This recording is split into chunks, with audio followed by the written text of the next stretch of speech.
The ultimate weapon, the legendary A-10 Warthog, is ready to take on modern ground threats head-on, with advanced upgrades that make it a fierce contender even alongside modern jets like the F-35.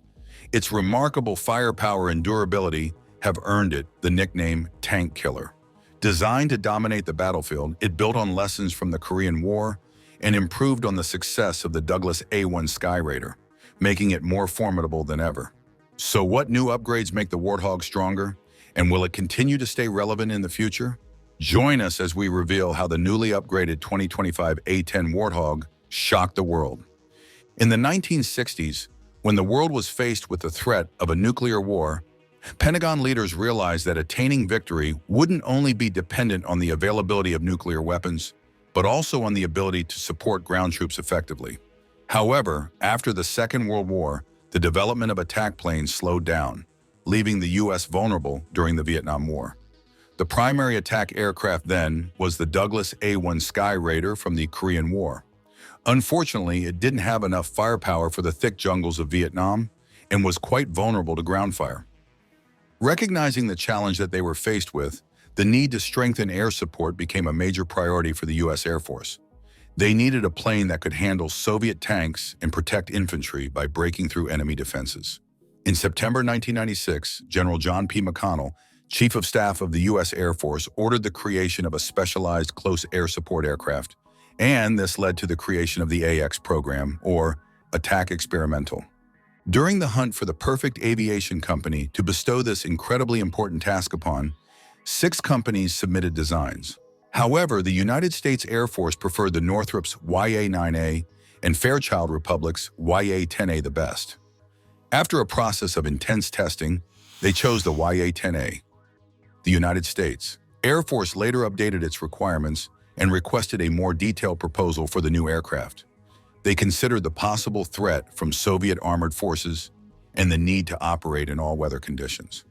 The latest specifications included a 30mm rotary cannon, a top speed of 460 miles per hour, a takeoff distance of 4,000 feet, the ability to carry up to 16,000 pounds of weapons, a flight range of 285 miles, and a price of around $1.4 million. This would be the first U.S. Air Force plane designed specifically for close air support. To boost its effectiveness, the Air Force also requested a cannon with a minimum firing rate of 4,000 rounds per minute.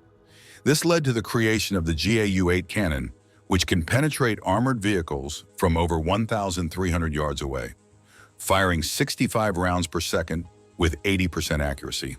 The project included 4 types of ammunition: practice rounds, semi-armor-piercing explosives, armor-piercing incendiaries, and high-explosive incendiaries. The A-10 is also equipped with a powerful gun known as the Avenger. It is one of the strongest aircraft weapons ever built, making the A-10 a fast and deadly force that is capable of destroying enemy tanks with ease. The A-10 was also tested with other weapons like the AGM-65 Maverick missile and AGR-20E precision system, adding to its effectiveness against armored targets.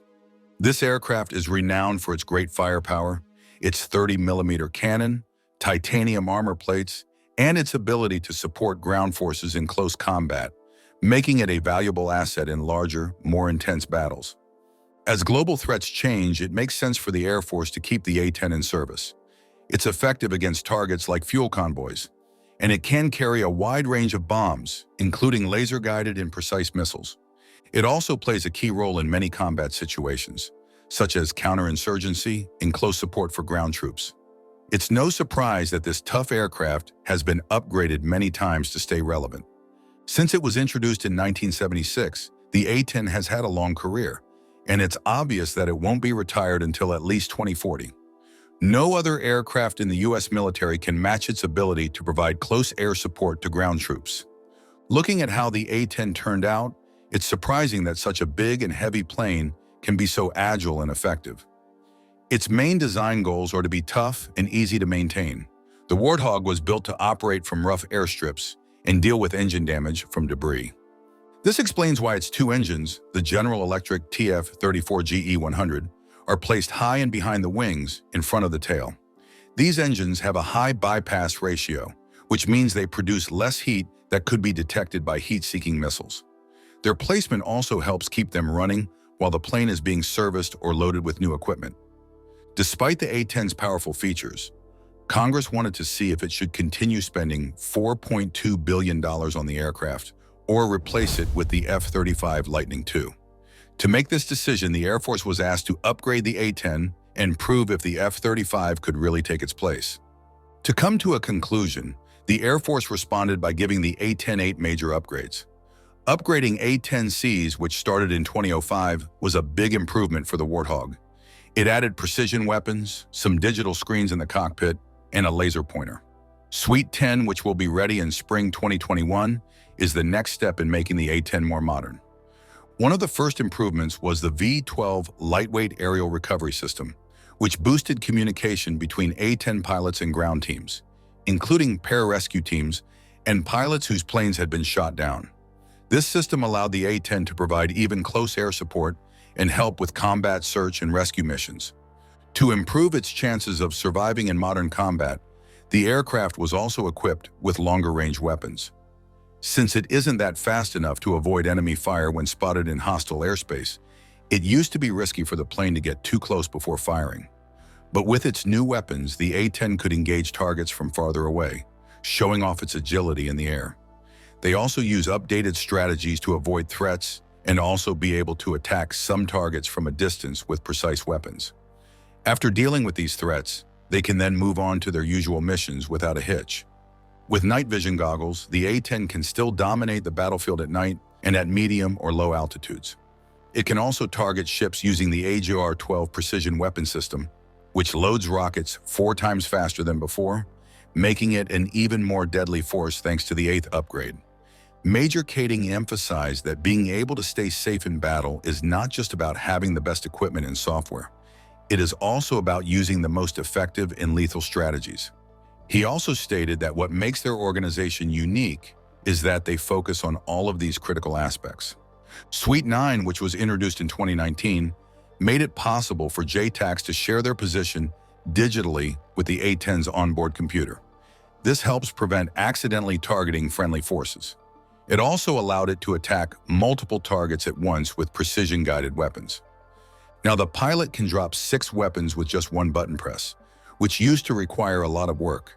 This aircraft can now use different types of bombs, like the GBU-38 or GBU-31 JDAMs, and the aircraft will tell the pilot if they can hit their targets on one pass. Also, this Suite 9 also included improvements to the pilot's helmet, called HOBIT, or Hybrid Optical-Based Inertial Tracker. This new helmet tracks the pilot's head movements more accurately using special dots on the canopy. Its capabilities only got better, and the upgrades made it even scarier. The upgraded A-10C carries up to 16,000 pounds of mixed ammunition on 8 underwing and 3 ventral pylons.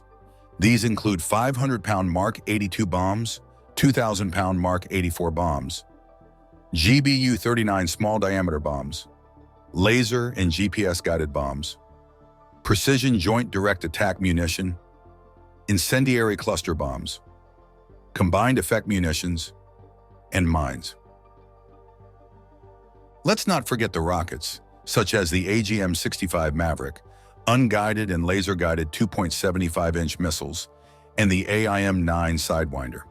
In addition to all this, the A-10 carries infrared countermeasure flares, electronic countermeasure chaff, jammer pods, and illumination flares. As part of the Suite 9 upgrade, the A-10 was equipped with a situational awareness pad that allowed joint terminal attack controllers to send their positions digitally. This improved the A-10's ability to know where allies and other things were on the battlefield. Before, pilots had to visually search for friendly forces, which could be hard when dust and debris made them difficult to see. With this new upgrade, the A-10 had a clearer view, reducing the chances of mistakes and making it easier to avoid accidentally targeting friendly forces during the chaos of battle. Now that it can better distinguish between enemies and allies, the A-10 has become even more dangerous for its enemies. It can engage up to 6 targets at once using precision-guided weapons with just one button press. The A-10 is equipped with powerful weapons, including 2,000-pound GBU-31 bombs and 500-pound GBU-38 explosives, making it extremely effective at causing destruction. The A-10's accuracy has also improved with new high-tech helmets called Hybrid Optical-Based Inertial Trackers, or HOBITs. These helmets have mounted sights that respond to the pilot's head movements, saving time and effort. With advanced displays like the BAE Systems Vision Scorpion system, pilots get crucial targeting information, improving their accuracy and mission effectiveness. Suite 10 will let the pilot attack multiple targets with different weapons in one go. It will also fully integrate the AGR-30 APKW's rocket, which lets the A-10 hit targets from far away with better accuracy. Adding the GBU-30 V3 gem bombs will give it more ways to use new bomb fuses, and the pilot will get better feedback on bomb accuracy. Pilots will also be able to share info about threats with other A-10s using a data link, which will help keep them safe. Suite 11 testing will start after Suite 10 is ready. The 40th Flight Test Squadron in Florida is testing it now. Suite 11 will focus on adding new equipment, like a better screen in the cockpit, integrating the GBU-39 small-diameter bomb, improving audio, making the GPS harder to jam, and upgrading the radio.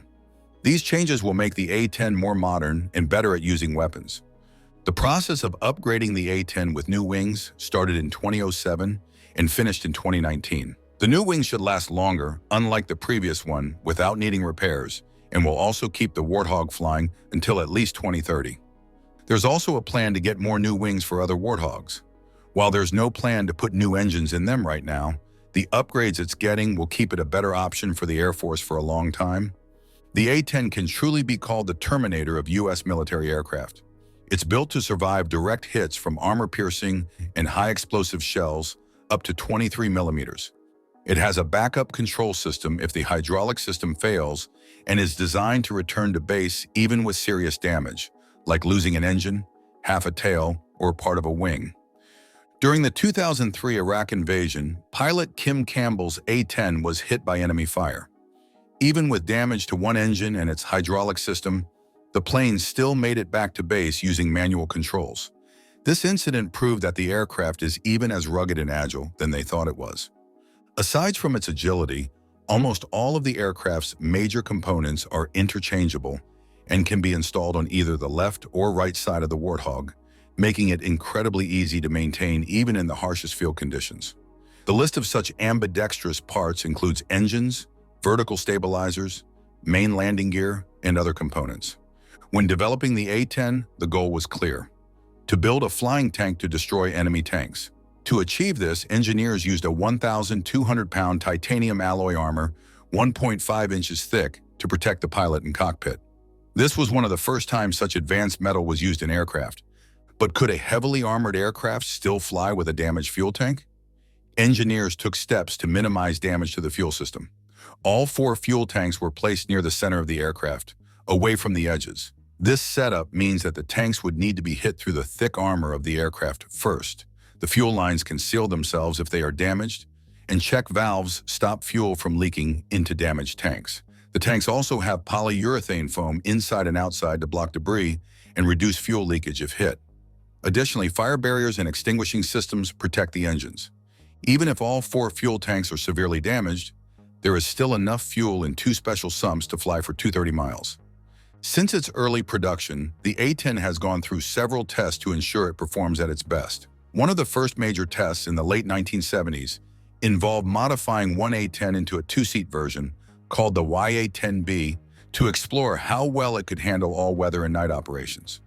Recently, Lieutenant Christopher Earle, a test analyst with the 59th Test and Evaluation Squadron, said that testing has been ongoing since 2020. The plan is to keep testing different types of anti-armor weapons to see how well they perform against vehicles with special armor. Now that the concept has been proven successful, the Air Force is gathering more data to improve performance further. With these new upgrades and features, how does this prove that the tank killer is a machine ready for battle, especially with advanced threats? Looking back into its history from previous missions, the Warthog was clearly built to stand the test of time. Its airframe was designed for durability, with measures such as 1,200 pounds of titanium armor to protect the cockpit and aircraft systems, enabling it to absorb damage and continue flying. Capable of taking damage, as much as losing half a wing, half a tail, one engine, or one elevator. and still make a complete flight back home.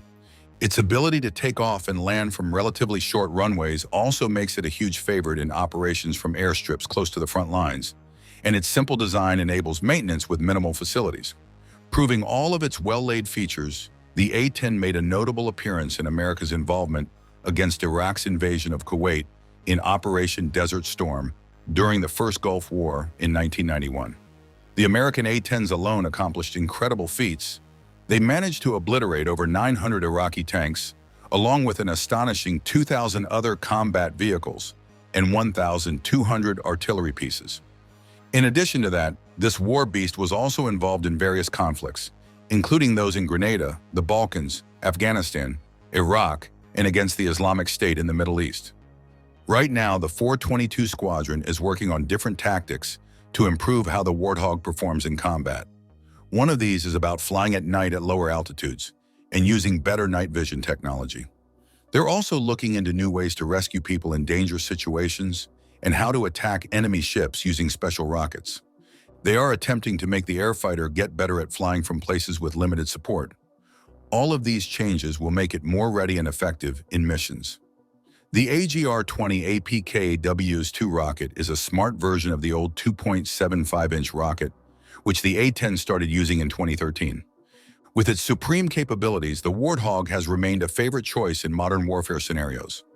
Especially with its recent upgrades, it is even more effective in swiftly completing its mission objectives, no matter how challenging the terrain. Its abilities have only increased over time, making it an essential tool for any air squadron. These factors are the major reasons why the retirement of the A-10 has ever been delayed. The A-10's main technical strengths and combat abilities are being kept and improved, according to officials.